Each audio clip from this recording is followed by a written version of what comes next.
The Tale of Samuel Whiskers, or The Roly-Poly Pudding, by Beatrix Potter. Read by Tim. In remembrance of Sammy, the intelligent, pink-eyed representative of a persecuted but irrepressible race, an affectionate little friend and most accomplished thief. Once upon a time there was an old cat called Mrs. Tabitha Twitchit, who was an anxious parent. She used to lose her kittens continually, and whenever they were lost, they were always in mischief. On baking day, she determined to shut them up in a cupboard. She caught Moppet and Mittens, but she could not find Tom. Mrs. Tabitha went up and down all over the house, mewing for Tom Kitten. She looked in the pantry, under the staircase, and she searched the best spare bedroom that was all covered up with dust sheets. She went right upstairs and looked into the attics, but she could not find him anywhere. It was an old house full of cupboards and passages. Some of the walls were 4 feet thick, and there used to be queer noises inside them, as if there might be a little secret staircase. Certainly, there were odd little jagged doorways in the wainscot, and things disappeared at night, especially cheese and bacon. Mrs. Tabitha became more and more distracted, and mewed dreadfully. While their mother was searching the house, Moppet and Mittens had got into mischief. The cupboard door was not locked, so they pushed it open and came out. They went straight to the dough, which was set to rise in a pan before the fire. They patted it with their little soft paws. "Shall we make dear little muffins?" said Mittens to Moppet. But just at that moment somebody knocked at the front door, and Moppet jumped into a flour barrel in a fright. Mittens ran away to the dairy and hid in an empty jar on the stone shelf where the milk pans stand. The visitor was a neighbour, Mrs. Ribby. She had called to borrow some yeast. Mrs. Tabitha came downstairs, mewing dreadfully. "Come in, Cousin Ribby, come in, and sit ye down." "I'm in sad trouble, Cousin Ribby," said Tabitha, shedding tears. "I've lost my dear son, Thomas. I'm afraid the rats have got him." She wiped her eyes with her apron. "He's a bad kitten, Cousin Tabitha. He made a cat's cradle out of my best bonnet the last time I came to tea. Where have you looked for him?" "All over the house. The rats are too many for me. But what a thing it is to have an unruly family," said Mrs. Tabitha Twitchit. "I'm not afraid of rats. I will help you to find him, and whip him too. What is all that soot on the fender?" "The chimney wants sweeping. Oh, dear me, Cousin Ribby. Now Moppet and Mittens have gone. They have both got out of the cupboard." Ribby and Tabitha set to work to search the house thoroughly again. They poked under the beds with Ribby's umbrella. They rummaged in cupboards. They even fetched a candle and looked inside a clothes chest in one of the attics. They could not find anything, but once they heard a door bang and somebody scuttered downstairs. "Yes, it's infested with rats," said Tabitha tearfully. "I caught 7 young ones out of one hole in the back kitchen, and we had them for dinner last Saturday. And once I saw old Father Rat, an enormous old rat, Cousin Ribby. I was just going to jump upon him when he showed his yellow teeth at me and whisked down the hole." "The rats get on my nerves, Cousin Ribby," said Tabitha. Ribby and Tabitha searched and searched. They both heard a curious roly-poly noise under the attic floor, but there was nothing to be seen. They returned to the kitchen. "Here's one of your kittens at least," said Ribby, dragging Moppet out of the flour barrel. They shook the flour off her and set her down on the kitchen floor. She seemed to be in a terrible fright. "Oh, mother, mother," said Moppet, "there's been an old woman rat in the kitchen, and she's stolen some of the dough." The 2 cats ran to look at the dough pan. Sure enough, there were marks of little scratching fingers, and a lump of dough was gone. "Which way did she go, Moppet?" But Moppet had been much too frightened to peep out of the barrel again. Ribby and Tabitha took her with them to keep her safely in sight while they went on with their search. They went into the dairy. The first thing they found was Mittens hiding in an empty jar. They tipped up the jar and she scrambled out. "Oh, Mother, Mother," said Mittens. "Oh, Mother, Mother, there's been an old man rat in the dairy, a dreadful, enormous big rat, Mother, and he's stolen the pat of butter and the rolling pin." Ribby and Tabitha looked at one another. "A rolling pin and butter? Oh, my poor son Thomas!" exclaimed Tabitha, wringing her paws. "A rolling pin," said Ribby. "Did we not hear a roly-poly noise in the attic when we looked into that chest?" Ribby and Tabitha rushed upstairs again. Sure enough, the roly-poly noise was still going on, and quite distinctly under the attic floor. "This is serious, Cousin Tabitha," said Ribby. "We must send for John Joiner at once with a saw." Now this is what had been happening to Tom Kitten, and it shows how very unwise it is to go up a chimney in a very old house, where a person does not know his way, and where there are enormous rats. Tom Kitten did not want to be shut up in a cupboard. When he saw that his mother was going to bake, he determined to hide. He looked about for a nice, convenient place, and he fixed upon the chimney. The fire had only just been lighted, and so it was not hot. But there was a white, choky smoke from the green sticks. Tom Kitten got up on the fender and looked up. It was a big, old-fashioned fireplace. The chimney itself was wide enough inside for a man to stand up and walk about. So there was plenty of room for a little tomcat. He jumped right up into the fireplace, balancing himself upon the iron bar where the kettle hangs. Tom Kitten took another big jump off the bar and landed on a ledge high up inside the chimney, knocking down some soot into the fender.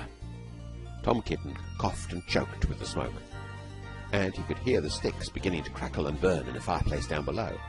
He made up his mind to climb right to the top and to get out onto the slates and try to catch sparrows. "I cannot go back. If I slipped, I might fall in the fire and singe my beautiful tail and my little blue jacket." The chimney was a very big, old-fashioned one. It was built in the days when people burnt logs of wood upon the hearth. The chimney stack stood above the roof like a stone tower, and the daylight shone down from the top under the slanting slates that kept out the rain. Tom Kitten was getting very frightened. He climbed up and up and up. Then he waded sideways through inches of soot. He was like a little sweep himself.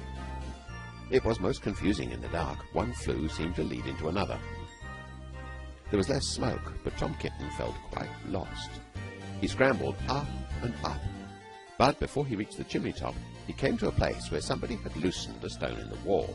There were some mutton bones lying around. "This seems funny," said Tom Kitten. "Who has been gnawing bones up here in the chimney? I wish I had never come. And what's that funny smell? It's something like mouse, only dreadfully strong. It makes me sneeze," said Tom Kitten. He sneezed through a hole in the wall and dragged himself along a most uncomfortably tight passage where there was scarcely any light.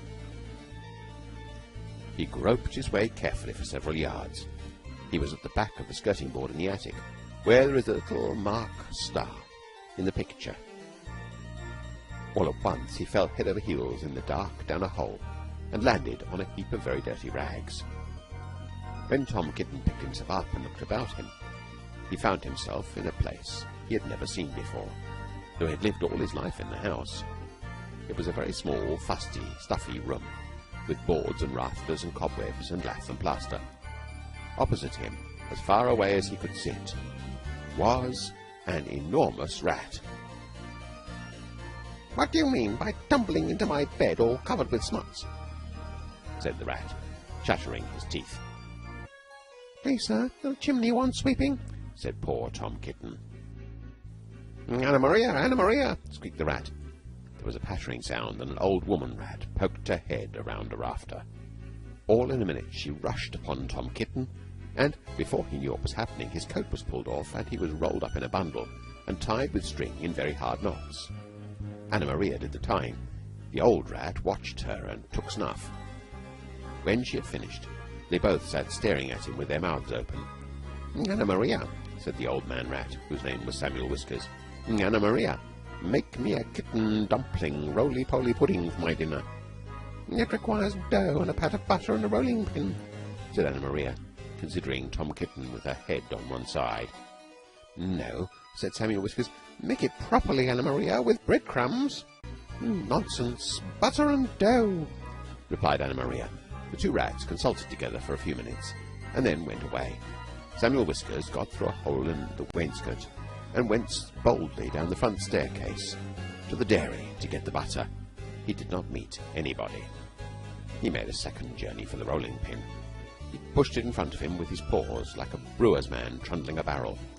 He could hear Ribby and Tabitha talking, but they were busy lighting the candle to look into the chest. They did not see him.